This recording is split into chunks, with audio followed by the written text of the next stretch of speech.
Bharatiya Janata party वो है जो जिसके साथ देता है उसी को निगल जाते हैं। ये उस अमरवेल की तरह है। जेल का बदला वोट से दिल्ली ने जवाब दे दिया इनको, अभी भी ये नहीं समझ रहे हैं।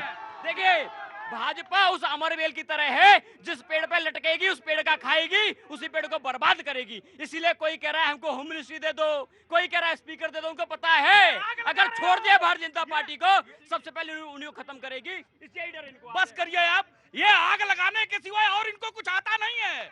धरना देना, आग लगाना, बच्चों की कसम खाना, ये इनकी आम बात हो गई है। अब जनता इनके ऊपर भरोसा नहीं करती। ये खुद कह रहे थे कि जेल का बदला वोट से। दिल्ली की जनता ने दिखा दिया 7 की 7 सीट भारतीय जनता पार्टी को देकर के कि जेल का बदला वोट से। तुम जेल में रहो, तुमको दिल्ली में आने की जरूरत नहीं है, तुमसे दिल्ली वाले उब गए हैं।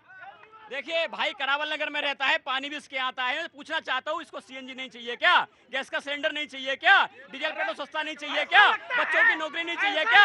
अस्पताल नहीं चाहिए क्या? आज देश के जो मुद्दे हैं उस पर भारतीय जनता पार्टी जिस तरह से भाग रही है, बातों को घुमा रही है, उसी तरह से भाई भी घुमा रहे हैं। आया शैलेंद्र जी, शैलेंद्र अभी नहीं। हाँ जी, फिर चाहिए पानी वाली पीने जाइए। हाँ जी प्रतीक जी, अभी सबकी बात आ गई है और जो खड़गे जी का स्टेटमेंट आया है कि ये जो है ना गलती से आ गए हैं। इधर आओ, इधर आके खड़े हो जाओ, इधर आके खड़े हो जाओ। जितेंद्र जी चुपचाप। हाँ जी, हाँ। कांग्रेस के अध्यक्ष के द्वारा ये बयान आना कि ये जो है गलती से सरकार बन गई है।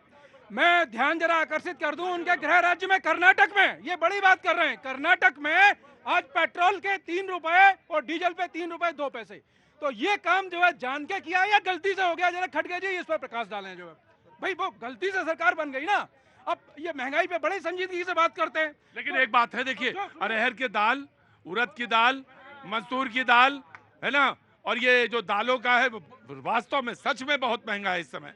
और आटे का भी भाव सब पता है। अरे प्रतीक जी, आप तो कम से कम आधी बात मत प्रकाश डालो, पूरी डालो ना। अच्छा बता दो कि आयात कर रहे हो कि नहीं कर रहे हो दाल की? हाँ। महंगाई वैसे सिर्फ जो है केंद्र का नहीं है, राज्यों का भी है। आधे तो आप ही करोगे ना। आधे से ज्यादा मुख्यमंत्री अभी रुको ना, बैट कर्नाटक में आपने अभी बढ़ाया ना 3 रुपए। नहीं, डीजल का प्राइस बढ़ेगा, उसका प्रभाव जो अन्य चीजों में नहीं पड़ेगा। जो अगर आप इतने संजीदगा हैं, जो वायदा कर रहे थे कि 1 लाख रुपए खटाखट, आप 3 रुपए खटाखट। अच्छा बताइए, अगर डीजल पे भी वैट घटाते हैं और उसके आप कह रहे हैं कि कंट्रोल तो स्टेट गवर्नमेंट का है, स्टेट गवर्नमेंट का, तो उनकी जो आमदनी का सोर्स है वो भी आप स्टेट गवर्नमेंट वाला, यही उनकी लड़ाई है। तो अगर आप उनके रेवेन्यू सोर्सेज पे हाथ डाल देंगे तो वो स्टेट कैसे चलाएंगे फिर? पॉइंट नवंबर 2021 में जब भाजपा की सरकार होती थी, मैं ऑन रिकॉर्ड कह रहा हूँ, पेट्रोल पे 13 रुपए और डीजल पे 18 रुपए कम किए थे। उसके बाद से लेके इतने लंबे समय में कोई वृद्धि नहीं हुई।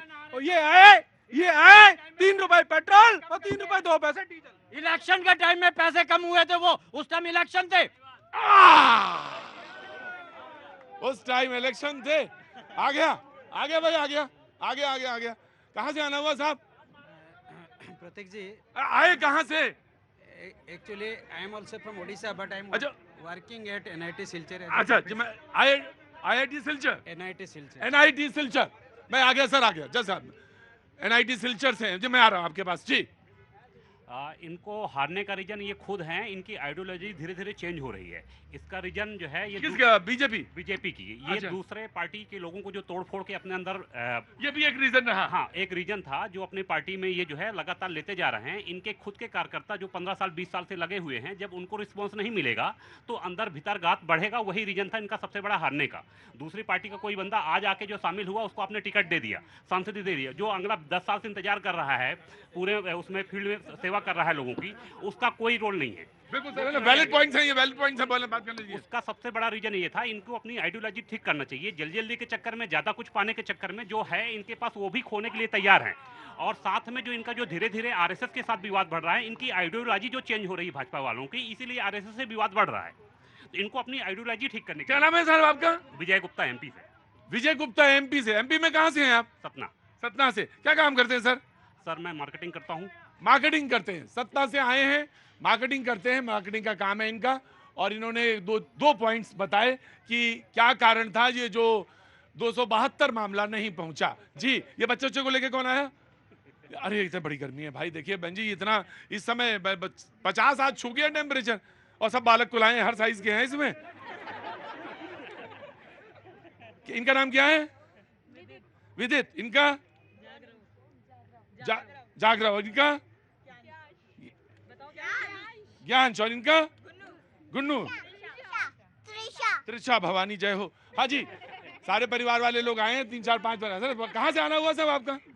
दिल्ली से। जी बोलिए, क्या नाम है? मेरा कहना ये है कि जितने भी पक्ष और विपक्ष के लोग हैं, क्या कॉन्स्टिट्यूशनल मशीनरीज पर ब्लेम करना छोड़ेंगे या उन पर इसी प्रकार का दबाव बनाएंगे? जीत जाएंगे तो ईवीएम ठीक है, हार गए तो ईवीएम खराब है, खुद को एनालिसिस करते नहीं है। जनता सब जानती है और उसको देख करके ही वोट देती है। तो प्लीज आप लोग परफॉर्मेंस बेस्ड पर वोट मांगिए, तभी सही है, अदरवाइज नहीं। क्या नाम है आपका? नीरज पांडे। नीरज पांडे, आप तो मेरे स्कूल ऑफ थॉट के हैं बिल्कुल एकदम।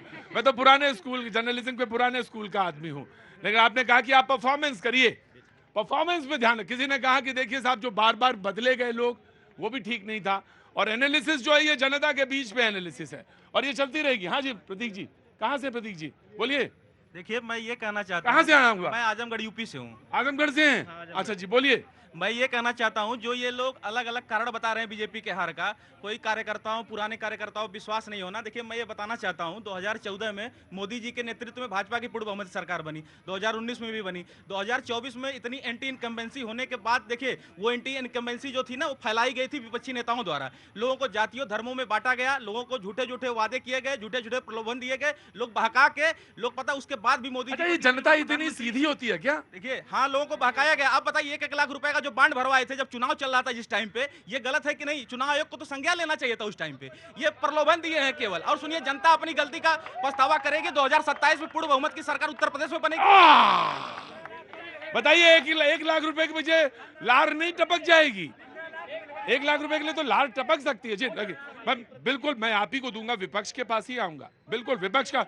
लेकिन पहले कांग्रेस का बोल चुका। आज सिंह साहब बहुत बोलने का वो है आपका। ये लोग बहुत बार बोल चुके हैं। मैं तो आम आदमी पार्टी और समाजवादी। देखिए, ये तीनों लोग, सिंह साहब मैं एक मिनट, सिंह साहब ये तीनों लोग मिलके कह सकते हैं कि आपको टाइम दे सकते हैं, क्योंकि यहाँ पे सौहार्द पूरा है। आपको बोलना है, बोलिए। देखिए, मैं तो आम आदमी पार्टी से पूछना चाहूंगा। यहाँ बहुत सारे लोग हैं, सब लोग पूछना चाहेंगे। हमको तो ये डर लग रहा था कि आम आदमी पार्टी के सभी लोग जेल में चले गए हैं, फिर भी आम आदमी पार्टी के प्रवक्ता आए तो हम मान रहे हैं कि आम आदमी पार्टी के प्रवक्ता। आज यहाँ कनॉट प्लेस में दिल्ली की जनता पूछ रही है, भैया कौन कौन वादा पूरा किए? दूसरे से पूछ रहे हैं, लोकपाल बिल आ गया, ये पूछ रहे हैं लोग। आप वो बसों में चढ़ के लोग ढूंढ रहे हैं कि केजरीवाल जी बसों में कब आएंगे, जमुना कब साफ होगी भैया, कब शीशमहल ढहेगा और आम आदमी पार्टी की तरह रहेंगे।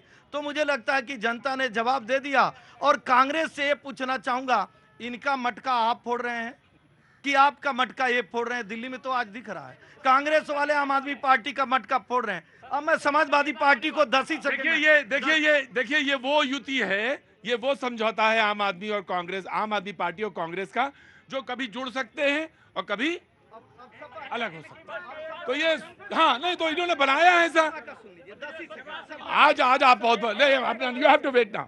देखिए, बड़ा सवाल था। मैं पूछना चाहता हूं कि भारतीय जनता पार्टी का संसदीय दल का नेता कौन है? मैंने तो पहले भी कहा था कि जो आरएसएस के अंदर भारतीय जनता पार्टी के अंतर्कलह है वो सामने आ रही है। अभी तक प्रधानमंत्री मोदी जी को संसदीय दल का नेता चुना नहीं गया है। डर था कि चुन लेंगे, मीटिंग कर लेंगे तो कोई 2-4 नाम निकल के आ जाएंगे प्रधानमंत्री को हटाने के लिए। बताइए, मैं अगर गलत हूं मैं ठीक कर दीजिएगा आप। अगर सच बात है, अरे भैया किसी भी सरकार का गठन संसदीय दल का नेता ही जाके औपचारिक तौर पे वो समय देता है। अब अरे क्या बात करे प्रभु, बिना संसदीय दल के नेता के चुनाव कोई सरकार गठित हो सकती है क्या? प्रतीक जी, अगर ये चुन लेते तो जेल से सरकार नहीं चलाते। अरविंद केजरीवाल जी, आदरणीय अरविंद केजरीवाल जी कहते थे कि अगर आप पे कोई आरोप लगे ना तो सबसे पहले रिजाइन कर देना चाहिए। और समाजवादी पार्टी का लगे हाथ एक जवाब ले लीजिए। नहीं निकल भाई, अभी वादा पूछ रहे थे, यमुना साफ हुई, इनसे पूछ लो गंगा साफ हुई, 2 करोड़ नौकरी मिली, किसानों की आमदनी दोगुनी हुई, इनसे पूछ लो कि स्मार्ट सिटी कहाँ है। ये बताओ कि भैया जो ट्रेन दौड़ रही थी वो कहाँ पे है? बोले ट्रेन दौड़ रही थी वो कहाँ पे गई है? तो इन पे एक जवाब नहीं आएगा। खाम झूठे वादे जितने किए हैं, अरे झूठे वादे एक भी बताइए आपने वादा आपका। भैया अरे भैया सुनिए, छोड़ दीजिए, रुक जाइए। वाटर गंगा में डुबकी लगाती। अगर गंगा साफ नहीं होती तो प्रियंका गांधी गंगा में डुबकी लगाती? नहीं लगाती। बेवकूफ बना रहा है तुम जनता को। अभी बनारस गए कांग्रेस जी, बोले गंगा साफ ना होती तो भले तो प्रियंका वाड्रा डुबकी लगाती। ये कैसी बात है? अरे रुकिए रुकिए भाई, उन्होंने लगाई भाई, देखिए। हाँ जी भैया 60-70 साल से गंगा यमुना को कौन साफ रख रहा है? वो कांग्रेस घाटी साफ रख रही थी, इनके आने के बाद खराब हुआ है। अब मुझे एक बात अभी खराब हुई। अब मुझे एक बात बताइए कि डिबेट का टॉपिक ये है कि बीजेपी की सरकार कभी भी टूट सकती है। अब ये बताइए कि ये बिल कैसे? नहीं, ये डिबेट का टॉपिक ये नहीं है। डिबेट का टॉपिक ये है कि वो स्वस्थ बच्चा है, आप उसमें सवाल क्यों उठा रहे हैं कि बीमार हो? बीमार है ही। पिछली बार तो ये फटाफट बिल पास कर देते थे विपक्ष की आवाज दबा के। अब ये खटाखट कैसे करेंगे? आप ऐसे करेंगे जब आप संसद में बैठेंगे और ये भी संसद में बैठेंगे, तब होगा मामला, समझ में आएगा। आप सवाल पूछिएगा और ये बहस करिएगा, तब होगा। एक और बात, अब ये बताइए कि आंध्र प्रदेश बोलेगा कि भैया हमें इतना स्पेशल पैकेज कैसे बोलेगा? क्यों नहीं बोलेगा? अगर वो 15 उनकी वजह से तो सरकार। ये इंडी गठबंधन थोड़ी ना है कि हमें ये चाहिए, हमें ये एनडीए है। ये ध्यान करके रखा करो। और उसके नेता नरेंद्र मोदी जी हैं, जो मोदी जी कहेंगे वही ये सब गठबंधन, सब एनडीए मिलकर के करेंगे। भैया मोदी जी अगर कहते तो वो 10 लाख वोट से जीते, वो 1 लाख वोट से ही जीते। उनकी जमानत जब्त हो जाएगी अगली बार, ये देखते जाना आप। प्रतीक जी, रुको, ये चुनावों का रिजल्ट बहुत सारा टेक अवे देके जाता है। हाँ। एक तो जो कहते थे संविधान की हत्या हो गई, इलेक्शन कमीशन पे उंगली उठाते थे, ईवीएम पे उंगली उठाते थे, तो आज तो नहीं, संविधान की हत्या है तो दीजिए। तो उत्तर प्रदेश में आपके टाइम पे कितने पेपर लीक होते थे, आपके टाइम पे उग्रवाद के कितने इवेंट्स होते थे, आपके टाइम पे अलगाववाद। विपक्ष 99 में आके भी खुश है, एनडीए राइट, सबके पास सब कुछ होने का। जी जी प्रतीक जी, सारी जनता देख रही है। समाजवादी पार्टी को लग रहा है कि हम राम भक्तों पर गोली चला के और जीत गए हैं।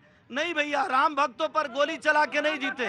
मऊ मुजफ्फरनगर के दंगे करा के नहीं आप सीटें पाए।